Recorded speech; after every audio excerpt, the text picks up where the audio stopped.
adoration, prière, partage, 3 piliers d'expérimentation de la foi qui réunit hebdomadairement les fidèles de la paroisse Cité Jéhovah de Touba ainsi que les fidèles d'autres congrégations religieuses. Et pour cette séance du vendredi 29 janvier 2021, ils sont des centaines à prendre part à la séance d'adoration, de prière et de partage qui a connu la participation du chantre Anateko, venu pour se soumettre à l'immensité de la grandeur de Dieu, à l'expression de sa puissance absolue. Hommes et femmes ont élevé la voix pour adorer Dieu, pour le prier et partager d'intenses moments de connexion avec le Saint-Esprit.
Pour le vénérable suprême évangéliste Ulbad Adétonnant, chargé de la paroisse Cité de Jéhovah de Touba, la grâce de Dieu appelle le respect de la volonté de Dieu. Nous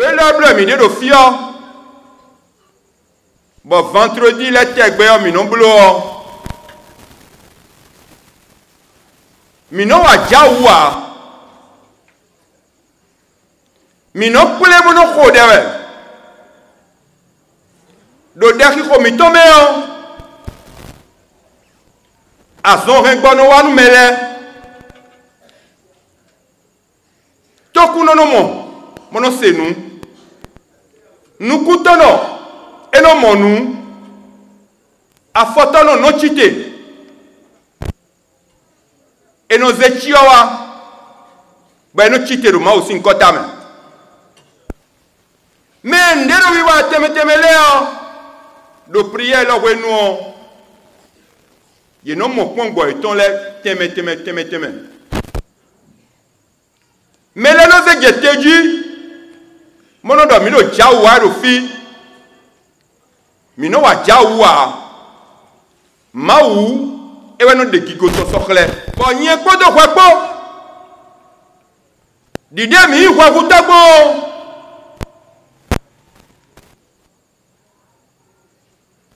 mawu no pondo ene o mo no sokwe sokemi do de awa gbe me bo mo kwe si vole o ayigbe o allo anahugwe do ete otu dede do numenu gbeto elile leo e o do khojoho le do ko ni o di leo e o do adigban kwenu adigban kade yo wa huhude kwenu e khoni dode yo wa huhude ene utue mino bia kweso kelo kwele binu medebu meda ikunga jifia eya ikunga jifia wao asi megbedia do nunajirowe biblia kalo nujirowe zekwe wo ahuwe menu mano jiro fia ma o nino popo mi mebi kwipo e awa gbeme o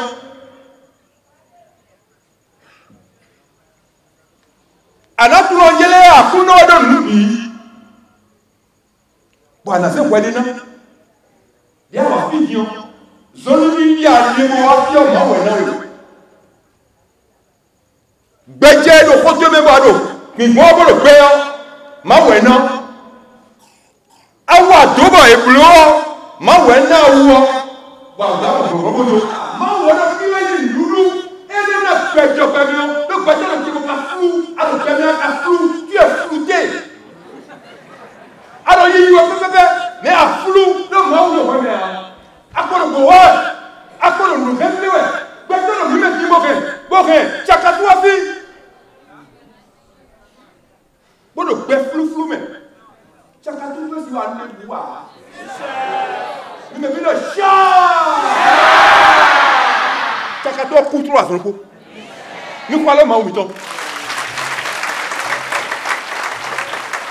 e lo jo chaka tu do bo ye mi le do ma wo mi ton yi bo do yi ma wo do chaka tu wo ji bo ni fa gbe to lo fiji bodo lili puto pa e ko ti sa me bio e na ko so lu beto jodo sha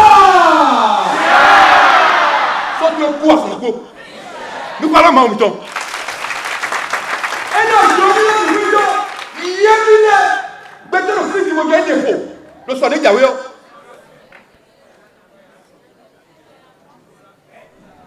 sha joko di diodo Adriana kuja no vice no tu wa fioni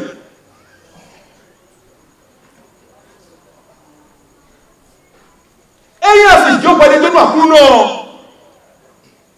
ndina je gada mama si gadi se chanson premier verset chanson eya si joko de no akuno ene budo ti fune ja si we don do notez do eya si joko de no akuno ndina jo sameti do to ne ye ko di yo lo aye to lo si te gba mi lo fi bo wa mi kha wo catholique kaka mi kha Jésus je me salue Marie kaka mi kha notre père kaka mi kha le lo fi kaka mi e fun ensemble de lui kaka est-ce que ayi ma wo si avec mi don me dio ayi ma wo si est-ce que tu as accepté Dieu do gbeto gege ti mo ene wo lo furu ye do te otu ye no wa fi ko ayi to lo fi a ma wo si ya le wa ye ma wo si a e u to mi lo ni ara yi ma wo se mo para yi ma wo pe ti o ma wo na wa da pe lenu e do gbeto gege ti lo mi me fi ni mo e je le wa ko mo na fun ana te ko e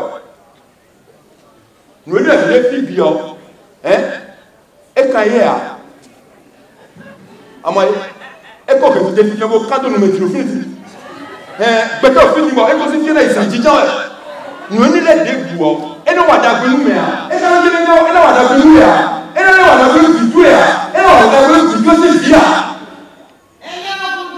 njawe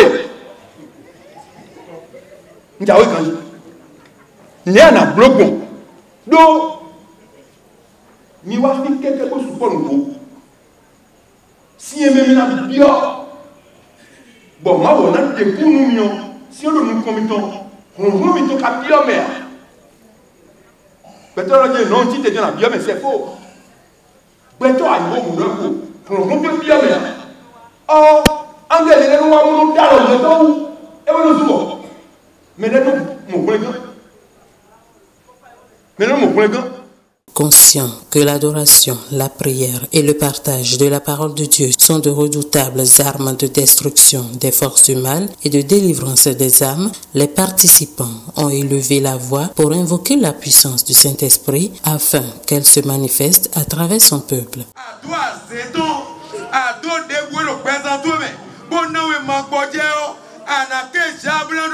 O vai do nu batele kosi to ho vani kosi lu ko du me ke jaton vani do nu atu pe afieri ho do yi ko je to me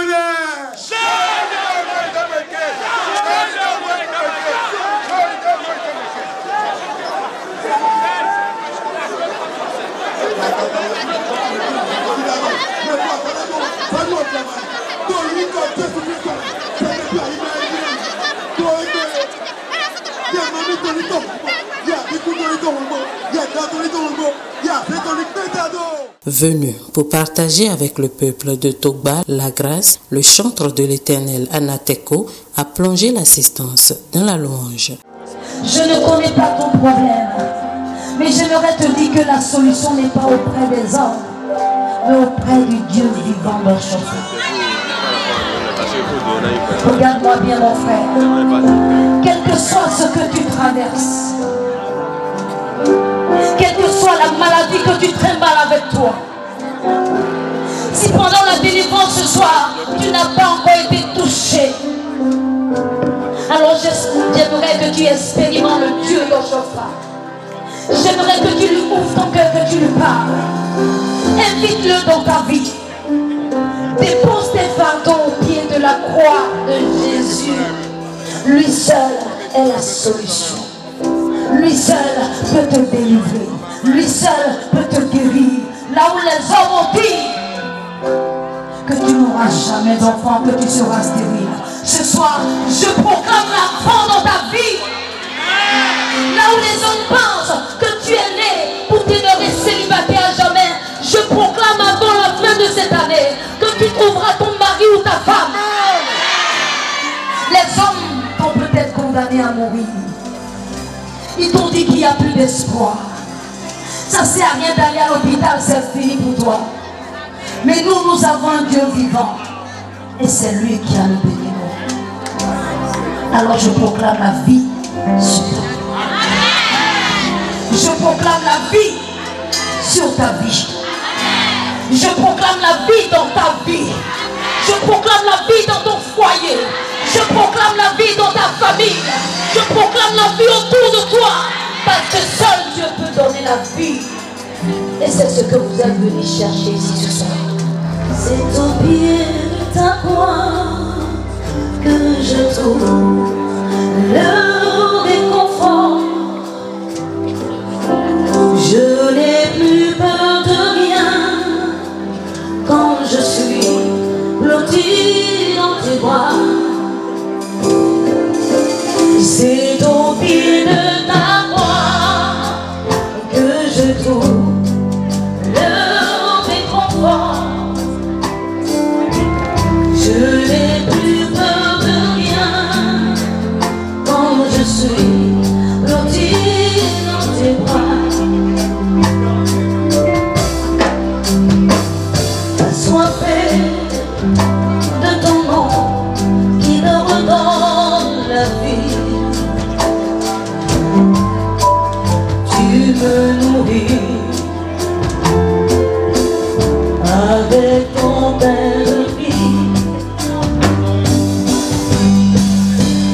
La douceur de ta voix, je ne m'en lasserai pas. Quand tu me parles, je t'entends et je crois. Avec moi, c'est au pied de ta croix que je trouve le réconfort. Je n'ai plus peur de rien quand je suis blotti dans tes bras.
Une fois encore, la Cité de Jéhovah a assuré sa mission de combat contre les forces ténébreuses à travers APP. Dans la maison de Dieu, des divers dons sont donnés. Mais celui de la paroisse Cité de Jéhovah a transformé la paroisse en ces 3 mots, à savoir APP, que nous déchiffrons en disant animation, prière et partage. Et quand je dis animation, avant de rendre gloire à notre Seigneur Jésus-Christ, il faut partir de l'animation. Et ça embrasse l'adoration. Quand ça embrasse l'adoration, vous quittez de là, vous allez sur la prière. Prier, on prie, on demande tous les dons charismatiques pour pouvoir œuvrer dans le nom puissant de Jésus sur la paroisse. Après la prière, nous nous partageons nos biens, nos dons, tout avec le Seigneur Jésus-Christ dans la même ambiance et dans la même symbiose. Là où il y a la lumière de Dieu, et quand lui-même dirige cette lumière, ça ne s'éteint jamais. C'est ce que vous constatez et vous posez la question sur ça.